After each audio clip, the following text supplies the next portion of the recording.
Yeremiya 29 olwokutano omukaaga balikutereyo ku Salt TV nti muzimbenga ennyumba mutulenga omwo, musimbenga ensuku mulyenga emmere yamu, muwasenga abakazi muzalenga abaana ab'obulenzi n'ab'obuwala.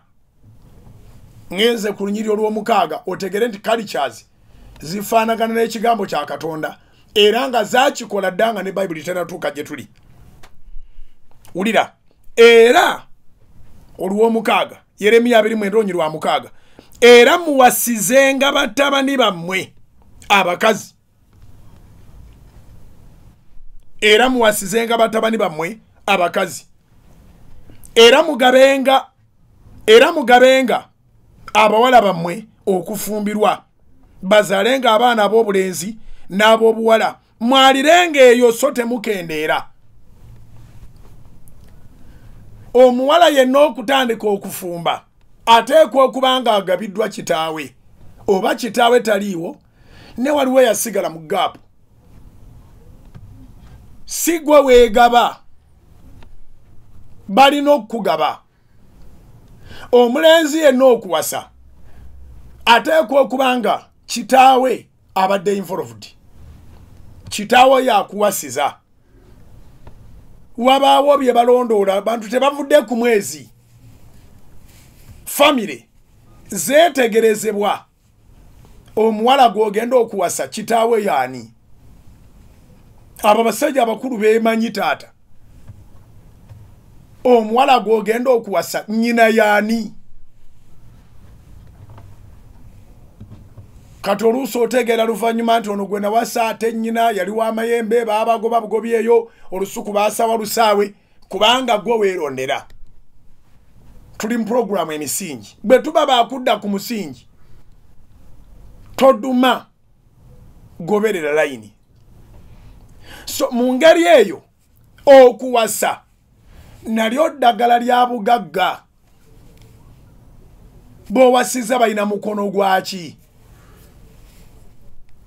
Okusinziira ku kye babamanyiiko. Embuzi zaabwe zizaala nnyo, ente zaabwe zizaala nnyo, basoma.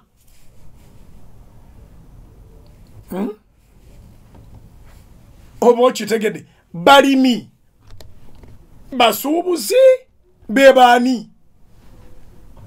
Mujjukira enjiri yaffe eya Sundays.